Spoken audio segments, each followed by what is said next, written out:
Hello friends, free online classes by Gaurav sir में एक बार फिर से आपका स्वागत है।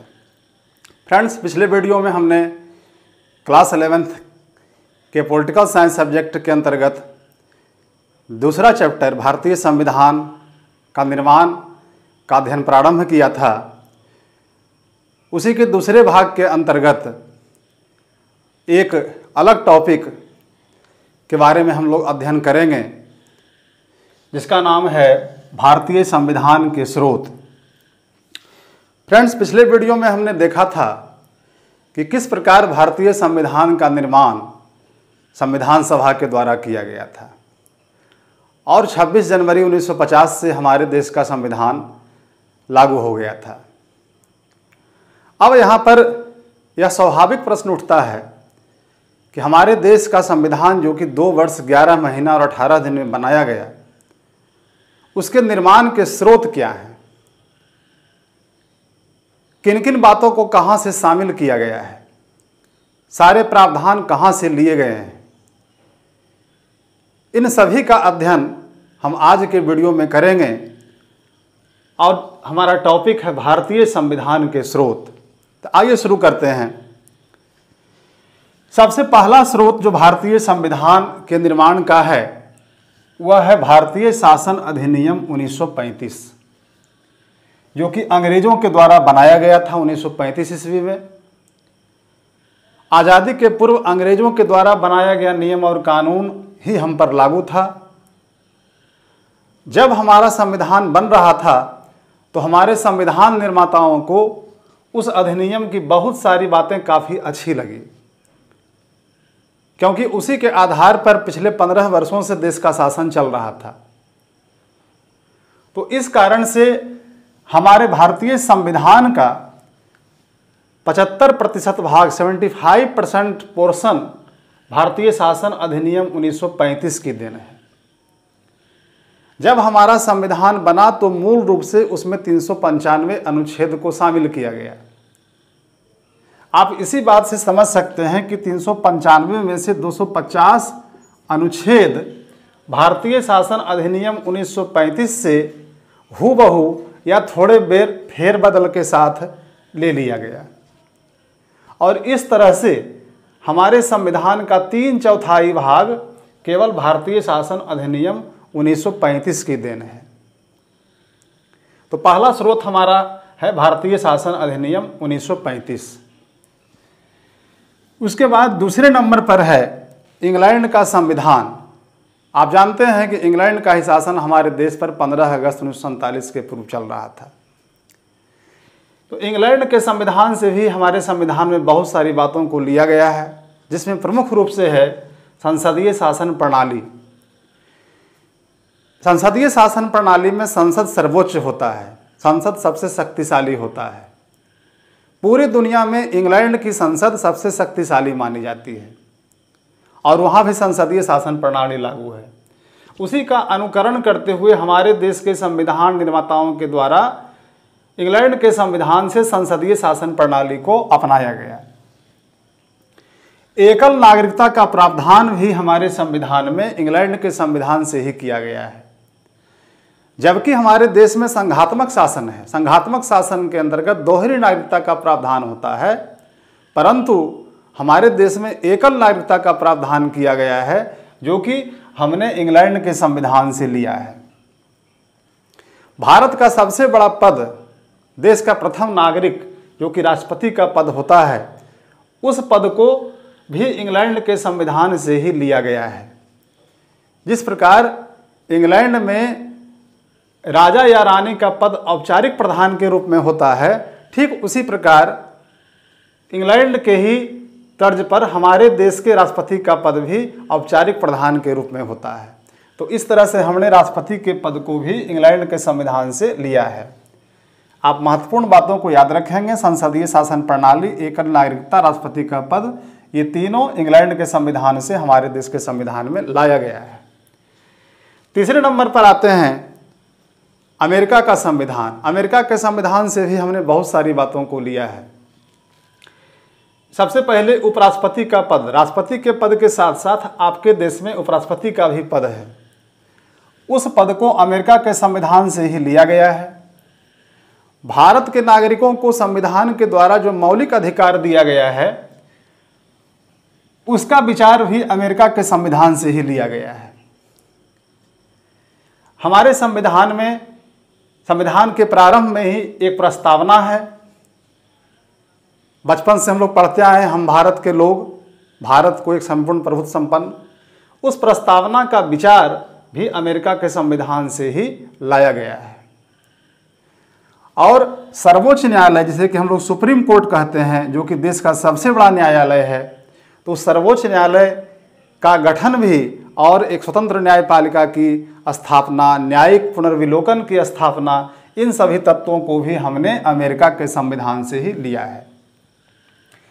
चौथे नंबर पर है आयरलैंड का संविधान।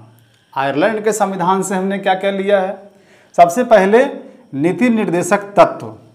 संविधान के अनुच्छेद 36 से 51 तक में इसका वर्णन है और यह राज्यों को लोक कल्याणकारी शासन चलाने के उद्देश्य से यह निर्देशक तत्व प्रदान किए गए हैं।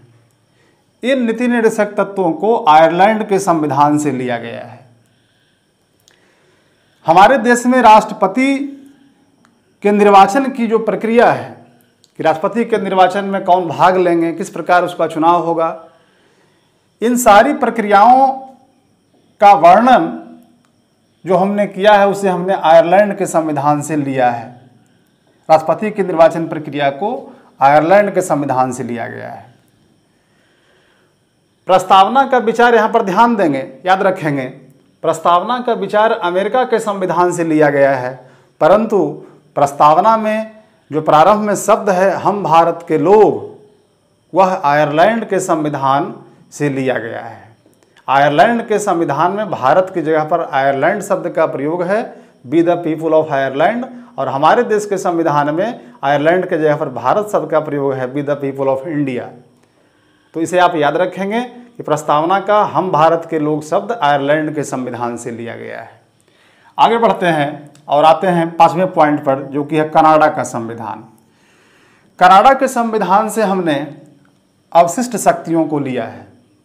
यहाँ पर थोड़ा सा इसे समझ लें कि अवशिष्ट शक्तियाँ क्या है, आगे के चैप्टर में से विस्तार से हम लोग समझेंगे। हमारे देश में शासन की शक्तियों को 3 भागों में बांटा गया है, 3 सूचियों का निर्माण किया गया है। संघ और राज्य के बीच गतिरोध उत्पन्न नहीं हो और सभी अपने अपने क्षेत्र में सफलतापूर्वक कार्य करें, इसके लिए समस्त शासन की शक्तियों को 3 सूचियों में बांटा गया है, जिसे कि हम लोग संघ सूची, राज्य सूची और समवर्ती सूची के नाम से जानते हैं। संघ सूची, राज्य सूची और समवर्ती सूची। तीनों सूची में अलग अलग विषय दिए रहते हैं जिस पर कानून बनाया जाता है। जो विषय इन तीनों में शामिल नहीं होता है, ना ही संघ सूची में, ना ही राज्य सूची में, ना ही समवर्ती सूची में, तो वैसे विषयों को अवशिष्ट शक्तियों के अंतर्गत रखा जाता है। तो इन अवशिष्ट शक्तियां का प्रावधान हमारे देश के संविधान में कनाडा के संविधान से लिया गया है। आगे बढ़ते हैं और 6ठे नंबर पर आते हैं फ्रांस का संविधान। हमारे देश में लोकतंत्र के साथ साथ गणतंत्र की भी स्थापना की गई है। हमने गणतंत्रात्मक शासन प्रणाली को अपनाया है।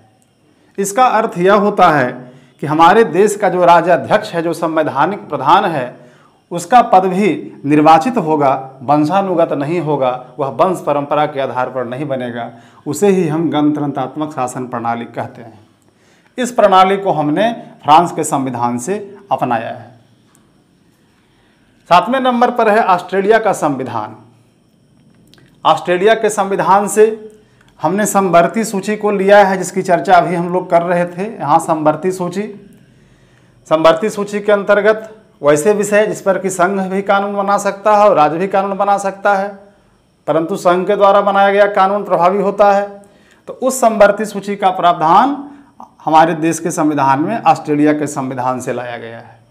इसके साथ साथ ऑस्ट्रेलिया के संविधान से हमने प्रस्तावना की भाषा को लिया है। अब आप यह देखें कि प्रस्तावना से संबंधित 3 क्वेश्चन यहाँ बन रहा है।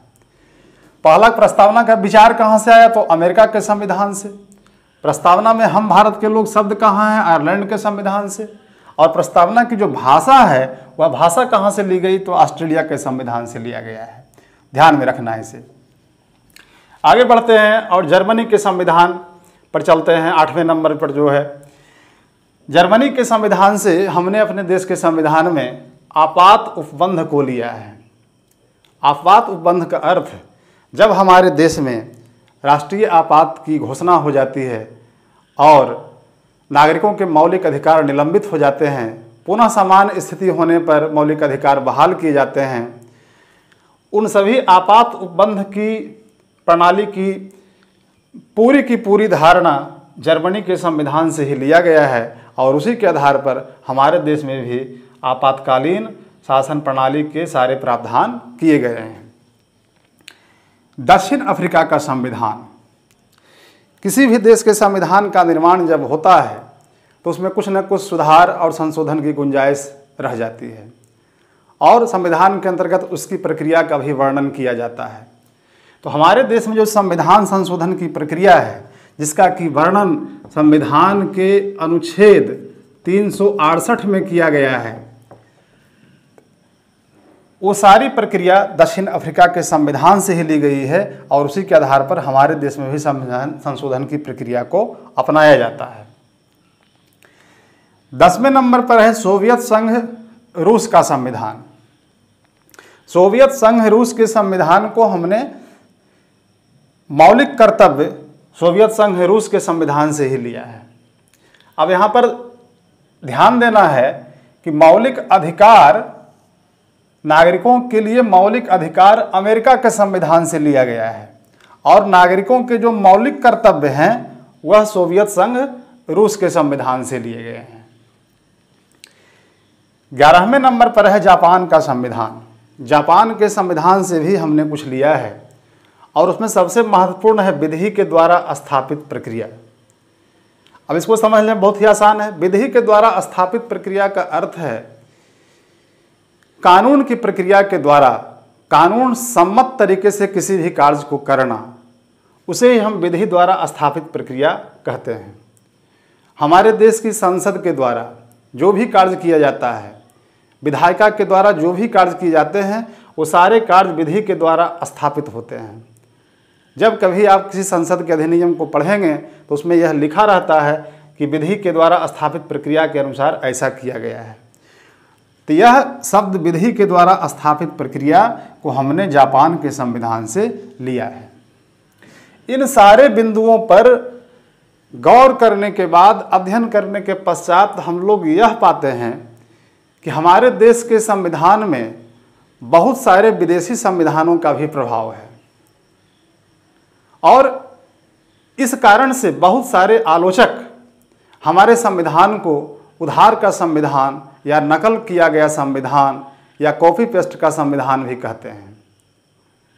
इस तरह की चर्चा संविधान सभा में भी जब डॉक्टर भीमराव अंबेडकर के द्वारा संविधान का प्रारूप पेश किया गया तो कुछ सदस्यों ने आपत्ति जताई कि इसमें नया कुछ नहीं है, किसी न किसी देश से सब लिया गया है, इसमें नयापन क्या है। तो उसका जवाब देते हुए डॉक्टर भीमराव अंबेडकर ने कहा था कि एक लिखित संविधान क्या होना चाहिए, यह आज से बरसों पूर्व स्पष्ट हो चुका है, उसकी धारणा विकसित हो चुकी है।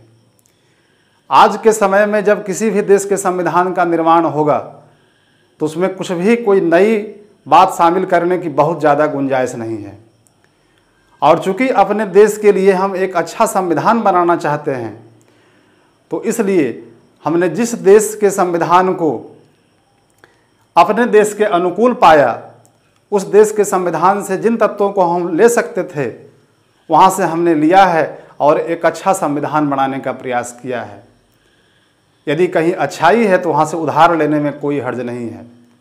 और वास्तव में इस बात को मानना होगा कि किसी भी देश के संविधान निर्माण की परिस्थितियाँ अलग अलग होती है। हर देश की भौगोलिक परिस्थिति, सामाजिक परिस्थिति, राजनीतिक परिस्थिति अलग अलग होती है और उसे देख कर ही संविधान का निर्माण किया जाना चाहिए। हमारे संविधान के निर्माताओं ने उन सारी परिस्थितियों पर गौर करते हुए हमारे संविधान का निर्माण किया और हमारे संविधान के स्रोत में देश के साथ साथ विदेशी तत्वों को भी शामिल किया, जिसके कारण हमारे देश का संविधान दुनिया का एक अच्छा संविधान बन गया। आज का यह वीडियो, ये चैप्टर आपके लिए काफ़ी महत्वपूर्ण है। प्रतियोगिता परीक्षा चाहे एकेडमिक परीक्षाओं में हर वर्ष इस अध्याय से काफ़ी क्वेश्चन पूछे जाते हैं, इसलिए इसको आप अच्छी तरह समझेंगे, बार बार इसे देखेंगे और वीडियो कैसा लगा कमेंट्स में लिखेंगे। वीडियो का लाभ अधिक से अधिक लोगों को मिल सके, इसके लिए आप वीडियो को शेयर करेंगे। आज की वीडियो में बस इतना ही। अगले वीडियो में फिर से एक नए टॉपिक के साथ मिलेंगे। Thank you.